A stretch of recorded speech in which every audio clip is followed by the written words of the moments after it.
शिवा तांडव स्तोत्रम सिर्फ एक स्तुति नहीं है, ये तो भक्ति, भय और विस्मय के धागों से बुनी एक जीवंत तस्वीर है। ये भगवान शिवा के नृत्य तांडव के बारे में बताता है, एक ऐसा नृत्य जो इतना शक्तिशाली है कि ये ब्रह्मांड को चकनाचूर कर सकता है और फिर भी उस विनाश के भीतर सृजन का बीज निहित है। सदियों से इस शक्तिशाली कल्पना ने दिलों और दिमागों को मोहित किया है। कल्पना कीजिए एक ऐसी शक्ति की मानव समझ से परे, जिसका नृत्य अस्तित्व की लय को नियंत्रित करता है। वो हैं शिवा, संहारक, पालनहार, परम वास्तविकता। तांडव स्तोत्रम इस द्वैत को, इस भयानक सुंदरता को इस तरह से दर्शाता है कि शब्दों में बयां करना मुश्किल है। ऐसा माना जाता है कि ये स्तुति लंका के राक्षस राजा रावण ने रची थी। रावण शिवा का दुश्मन होने के बावजूद उनका बहुत बड़ा भक्त भी था। कहा जाता है कि उसने अपने एक दुस्साहसिक कार्य के बाद शिवा को प्रसन्न करने के लिए इस स्तुति को लिखा और गाया था। स्तोत्रम की शुरुआत शिवा के रूप का वर्णन करते हुए होती है। वो सर्पों से सजे हैं, उनके शल्क रत्नों की तरह चमक रहे हैं, उनके बाल उलझे हुए बेतरतीब ढंग से लहराते हैं जब वो नृत्य करते हैं, अर्धचंद्र से सजे हुए। वो सुंदर और भयानक दोनों हैं, कच्ची अदम्य शक्ति का एक दर्शन। उनकी आंखें हजार सूर्यों की आग से जलती हैं, फिर भी उनकी गहराई में शांति का सागर समाया हुआ है।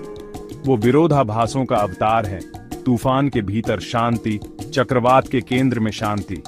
ये द्वैत ही शिवा को इतना सम्मोहक देवता बनाता है।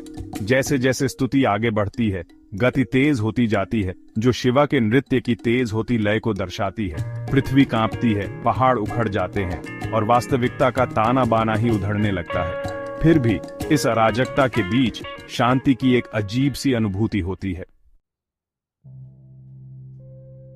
शिवा तांडव स्तोत्रम शिवा की स्तुति करते हुए भक्त और देवता के बीच के जटिल संबंध को भी उजागर करता है। रावण, जो इस स्तुति के रचयिता माने जाते हैं, अपने अहंकार और महत्वाकांक्षा के लिए जाने जाते थे। फिर भी वो भी शिवा की शक्ति के आगे नतमस्तक हो गया। कहा जाता है कि इस स्तुति की रचना तपस्या के रूप में की गई थी। रावण ने अपने अहंकार में कैलाश पर्वत, शिवा के निवास स्थान को उखाड़ने का प्रयास किया था। इससे शिवा क्रोधित हो गए और उन्हें प्रसन्न करने के लिए रावण ने प्रत्येक श्लोक में अपना तन, मन और धन अर्पित करते हुए इस स्तुति को अर्पित किया। ये कहानी भक्ति की शक्ति को रेखांकित करती है। सच्ची श्रद्धा से कठोर हृदय भी कोमल हो सकता है। ये शिवा के अप्रत्याशित स्वभाव को भी उजागर करता है, जो क्रोधी और दयालु दोनों हो सकते थे, अक्सर एक ही सांस में। शिवा तांडव स्तोत्रम की असली सुंदरता न केवल इसकी कल्पना में बल्कि इसकी भाषा में भी निहित है। संस्कृत में रचित यह स्तोत्र एक भाषाई कृति है, जिसके प्रत्येक शब्द को उसकी लय और प्रतिध्वनि के लिए सावधानी पूर्वक चुना गया है। श्लोक एक दूसरे में इस तरह विलीन हो जाते हैं, जिससे एक सम्मोहक प्रभाव पैदा होता है। संस्कृत भाषा को अक्सर देवताओं की भाषा के रूप में वर्णित किया जाता है। इसका जटिल व्याकरण और समृद्ध शब्दावली उस सूक्ष्मता और गहराई के स्तर को प्राप्त करने की अनुमति देती है, जो अन्य भाषाओं में प्राप्त करना कठिन है। शिवा तांडव स्तोत्रम संस्कृत की शक्ति और सुंदरता का प्रमाण है। अगर कोई शब्दों का अर्थ न भी समझता हो, तो भी स्तुति की संगीतमयता, विस्मय और आश्चर्य की भावना पैदा करने के लिए पर्याप्त है। यह ब्रह्मांड की सिम्फनी सुनने जैसा है। प्रत्येक शब्द एक भव्य ब्रह्मांडीय ऑर्केस्ट्रा का एक नोट है। भाग 5, नाग का आलिंगन, चांद का श्रृंगार। स्तोत्रम प्रतीकवाद से भरपूर है। प्रत्येक छवि को गहरा अर्थ व्यक्त करने के लिए सावधानी पूर्वक चुना गया है। उदाहरण के लिए, शिवा के शरीर को सुशोभित करने वाले सर्प जीवन और मृत्यु के चक्र का प्रतिनिधित्व करते हैं, जबकि उनके माथे पर अर्धचंद्र समय पर उनकी महारत का प्रतीक है। उनके बालों से बहने वाली गंगा सृजन की जीवनदायिनी शक्ति का प्रतिनिधित्व करती है, जबकि उनके शरीर पर लगी राख सभी चीजों की नश्वरता का प्रतिनिधित्व करती है। ये प्रतीक एक साथ बुने हुए एक समृद्ध चित्रपट तैयार करते हैं, जो सभी चीजों की अंतः संबंधितता की बात करता है। शिवा के रूप का हर तत्व, उनकी तीसरी आंख से लेकर उनकी बाघ की खाल के कच्छे तक एक प्रतीकात्मक अर्थ रखता है। इन प्रतीकों को समझना स्तुति के गहरे अर्थ को जानने और उसके गहन संदेश की सराहना करने की कुंजी है। भाग 6, रूपकों की एक माला।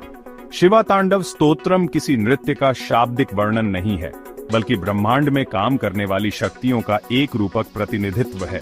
शिवा का नृत्य सृजन और विनाश का नृत्य है, ऊर्जा का उतार चढ़ाव जो सभी अस्तित्व को नियंत्रित करता है। कांपती धरती, बहते पहाड़, मथते हुए सागर, ये केवल भौतिक घटनाएं नहीं हैं, बल्कि परिवर्तन की निरंतर स्थिति के लिए रूपक हैं, जो वास्तविकता की विशेषता है। शिवा का नृत्य एक अनुस्मारक है कि कुछ भी स्थायी नहीं है, परिवर्तन ही एकमात्र स्थिरांक है।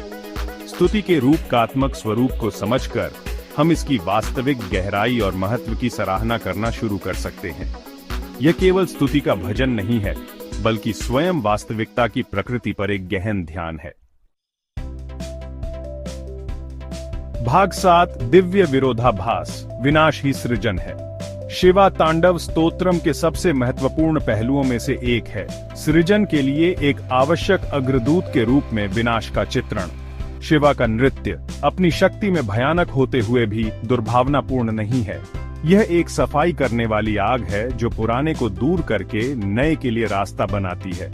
विनाश को सृजन के रूप में देखने की यह अवधारणा हिंदू दर्शन के केंद्र में है। यह हमें याद दिलाता है कि अंत से डरना नहीं चाहिए, बल्कि गले लगाना चाहिए, क्योंकि वे नई शुरुआत का मार्ग प्रशस्त करते हैं। शिवा का नृत्य एक शक्तिशाली अनुस्मारक है कि अंधकार के समय में भी नवीकरण की हमेशा आशा होती है। शिवा तांडव स्तोत्रम हमें अज्ञात के अपने डर का सामना करने के लिए, यह स्वीकार करने के लिए मजबूर करता है कि परिवर्तन जीवन का एक अभिन्न अंग है। इस स्वीकृति में ही हमें सच्ची मुक्ति मिलती है। भाग 8, तांडव की स्थायी विरासत। शिवा तांडव स्तोत्रम अपनी धार्मिक उत्पत्ति को पार करते हुए भारत की सांस्कृतिक विरासत का हिस्सा बन गया है। इसने कला, संगीत और नृत्य की अनगिनत कृतियों को प्रेरित किया है। प्रत्येक व्याख्या इसके कालातीत संदेश पर एक अनूठा दृष्टिकोण प्रस्तुत करती है। शिवा नटराज की राजसी मूर्तियों से लेकर शास्त्रीय भारतीय नृत्य नाटकों की आकर्षक धुनों तक तांडव स्तोत्रम मोहित और प्रेरित करता रहता है। इसके छंदों का जाप संतों और विद्वानों, राजाओं और आम लोगों ने किया है। प्रत्येक ने इसकी शक्तिशाली कल्पना में सांत्वना और अर्थ पाया है। शिवा तांडव स्तोत्रम की स्थायी विरासत इसकी सार्वभौमिक अपील का प्रमाण है। यह मानव मानस के भीतर कुछ गहरे से बात करता है, हमें हमारी अपनी मृत्यु दर की याद दिलाता है और साथ ही हमें ब्रह्मांड की महिमा पर विस्मय और आश्चर्य की भावना से भर देता है। भाग 9, ब्रह्मांडीय नृत्य में सांत्वना खोजना। अनिश्चितता और परिवर्तन की विशेषता वाली दुनिया में शिवा तांडव स्तोत्रम आशा और लचीलापन का संदेश देता है। यह हमें याद दिलाता है कि अराजकता और विनाश का सामना करने पर भी एक दिव्य व्यवस्था काम कर रही है। ब्रह्मांड की एक लय जो हमारी सीमित मानवीय समझ से परे है। इस ब्रह्मांडीय नृत्य के प्रति समर्पण करके, जीवन के उतार चढ़ाव को स्वीकार करके हम शांति की एक ऐसी अनुभूति प्राप्त कर सकते हैं जो सभी समझ से परे है। शिवा तांडव स्तोत्रम केवल एक स्तुति नहीं है, ये आध्यात्मिक मुक्ति का रोड मैप है। उस दिव्य वास्तविकता के प्रति जागृत होने का आह्वान है जो हमारे भीतर और हमारे चारों ओर मौजूद है। जब हम शिवा तांडव स्तोत्रम की गहन कल्पना और प्रतीकवाद पर विचार करते हैं, तो हमें याद रखना चाहिए कि हम सभी इस ब्रह्मांडीय नृत्य का हिस्सा हैं। हम में से प्रत्येक अस्तित्व के भव्य ताने बाने में अपनी अनूठी भूमिका निभा रहा है।